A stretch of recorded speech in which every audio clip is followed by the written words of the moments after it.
Hey guys, I did an unboxing of this ESPN box set, 30 for 30 collector set, six disc collector set, and I really like this a lot, and so I want to talk a little bit more about it because I think there's a story here for everybody, and I want to make sure that people understand what's on this thing because you may not be the biggest sports fan going, but these are human interest stories. Interesting oddities in the world of sports or just historical things that happen that make you think. And not about necessarily sports and scores and Super Bowls and NBA championships and so on, but about the people that are playing them and the fans that watch them and the people, the peripheral people like the sportscasters that are involved. And not just in the big sports like football, basketball, and baseball and hockey, but also things like BMX and NASCAR. So, interesting stuff. I'm going to talk about the first disc. And I'm hopeful that by talking about, and I may talk about more than one, but I'm definitely going to talk about the first one here. So I watched it within the last night or so. Each one of them was about an hour long, 51 minutes. They were all on an ESPN show called 30 for 30, I guess, in honor of ESPN's 30th anniversary. So I want to take each one in turn and just let you know a little bit about them. So the first one, and the menu is kind of cool because it shows like tickets across and you choose the ticket you want. But the first one was called, King's Ransom. And King's Ransom has to do with Wayne Gretzky, who for most people was the greatest hockey player that ever lived. In fact, most people probably wouldn't give you an argument on that. He's the greatest hockey player that ever lived. He played for the Edmonton Oilers back in the day, and they won four championships in 5 years when he was there.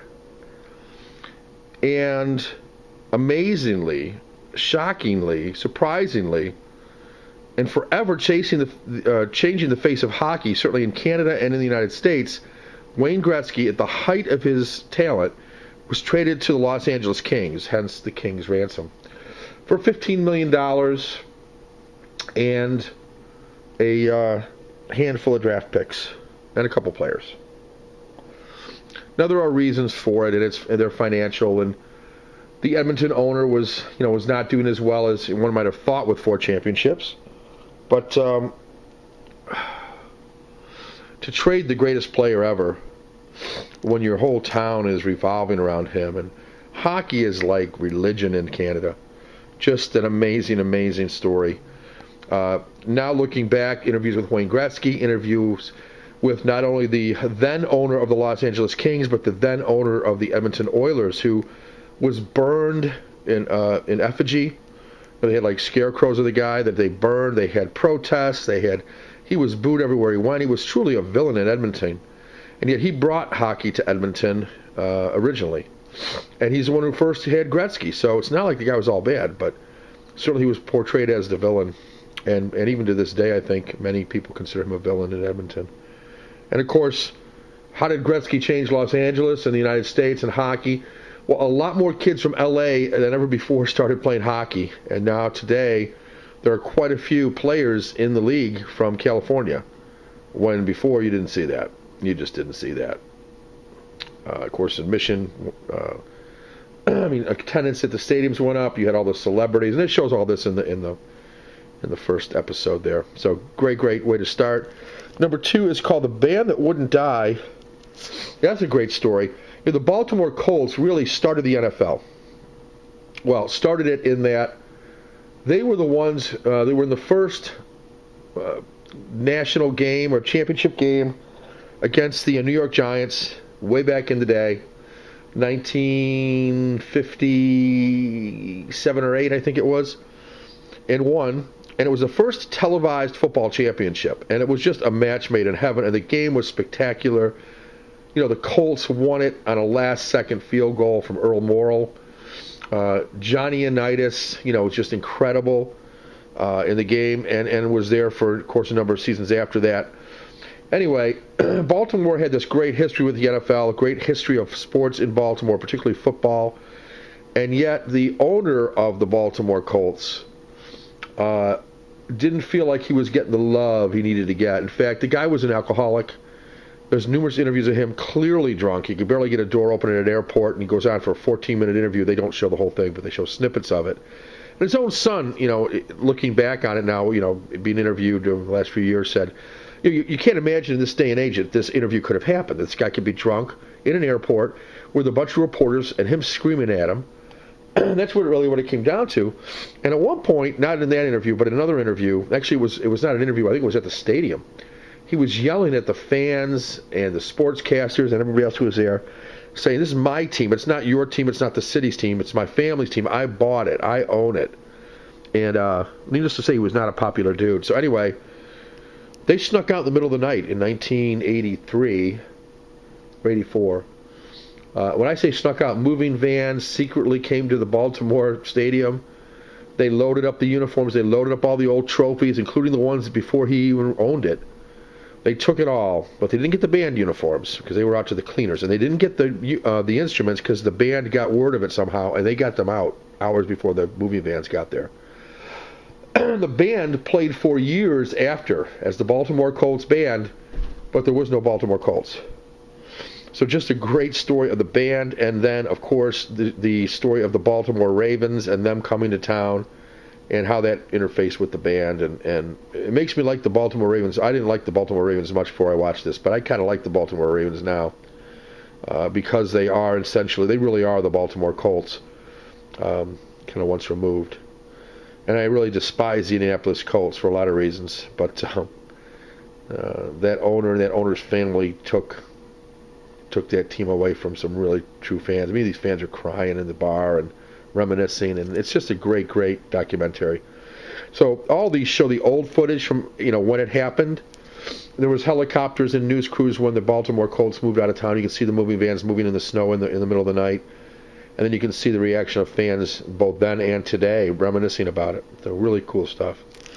Next up, small potatoes. Who killed the USFL? Yeah. Well, I'm not going to tell you who killed the USFL, but you can probably imagine once you see it. The USFL was a league. The Canadian Football League tried to take on the NFL, and it failed miserably. But the USFL had a shot. They were in the spring rather than the fall. There was a great demand for football at the time. The NFL had been on strike. The players were on strike for more money, and they should have been, by the way. I think the average salary in the NFL at that time was maybe $60,000 or something for a first-year non-starter person. Barely enough to get by when you think about it. Even in those days, it wasn't big money. That changed after the USFL. They paid big salaries out. They were able to kind of move things and get salaries going, and really was pretty successful for the spring for a couple seasons. And then they decided to try to take on the NFL in the fall, and that was a bad idea. So that's part of the reason they died. And you have to watch the dynamics in this to just see what happened. But a lot of famous people own teams: Burt Reynolds, Donald Trump, and a number of others. And with those two names alone, you can probably guess who screwed it up. And it wasn't Burt Reynolds. So interesting to see that whole dynamic. At the time, the dynamics of what was going on, and then also the today, looking back, interviews with Donald Trump some 20 years later, 30 years later, to see what was going on. Next was that was called Small Potatoes. Who killed the USFL? Then Muhammad Ali and Larry. That is the story about Muhammad Ali and Larry Holmes. It's interesting. I can't think of his name for a second because that's the point. Larry Holmes, who took the mantle from Ali, never really did. Ali is considered the greatest fighter of all times. Holmes is but Holmes held the title longer than any other heavyweight ever. 7.5 years. Beat Muhammad Ali when he didn't really want to beat him. Beat him badly to the point where maybe that fight and maybe the second Frazier fight combined caused Ali to end up the way he is. You can argue that, I'm sure. But certainly didn't help, rattling his brain around. And he took a lot of damage in that fight, and Larry Holmes wanted it to stop numerous times, but nobody would stop it. So it's the scenes of the fight, of course, the before the fight, the after the fight, and Holmes looking back on it today. No Muhammad Ali looking back on it today, but that'd be tough to do. And let's see, is there one or two more on here? The Legend of Jimmy the Greek. Jimmy the Greek was kind of came out of nowhere. He was a gambler. He ended up on the NFL Today, NFL Live, it was called at one point. NFL Live Today, I think, or something. Brett Musburger, Phyllis George, Irv Cross, and Jimmy the Greek. Well, a lot of behind-the-scenes things. For instance, I didn't know this, but Phyllis George was so insulted right before, she was in tears right before going live, that after that episode, after she kind of dried her eyes and got through it, said she would never work on the same stage as him again. So after that, all of his interactions had to be filmed beforehand with Brett Musburger, and they would kind of go to that Jimmy segment as opposed to having him on the panel like he was before. And then, of course, he had the infamous interview where he said, blacks were bred in slavery to have big legs, and the big black was mated with the big black woman, and the slave master wanted a stronger black to do the work, and that's why they're able to run faster and jump higher and so on and so forth. So, dreadful thing to say, and certainly if you're a television person, dreadful thing to say. And the whole thing was said to a person of the press, so bad idea. Anyway, it's the fall of Jimmy the Greek, as well as the rise of Jimmy the Greek. That was my least favorite, but it was still good. And then the last one was really interesting.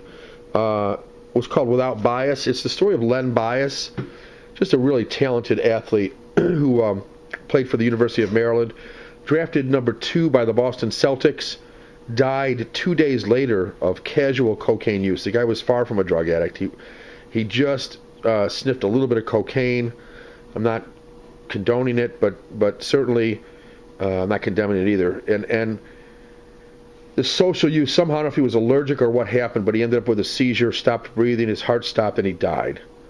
And it's the aftermath. What happened to the family, his mom, his dad, the day of. There's actually film from the hospital with the guys that were with him out in front of the hospital, kind of pacing and, crying and wailing. And then, of course, it shows Len Bias. And boy, the guy had the greatest looking jump shot I've ever seen. Perfect. He was a rival to Michael Jordan. He might have been another Michael Jordan. He was that good. And those who saw him play would attest to that. So, just a tragedy.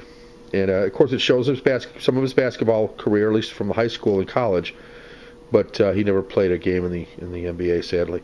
So that's a taste of what's on this. Really good stuff. Really enjoying it. I may bring you more if you want. I just think this is worth owning if you have an interest in sports and an interest in stories about that type of stuff. All right, guys, that's it for now. Until the next time, take care.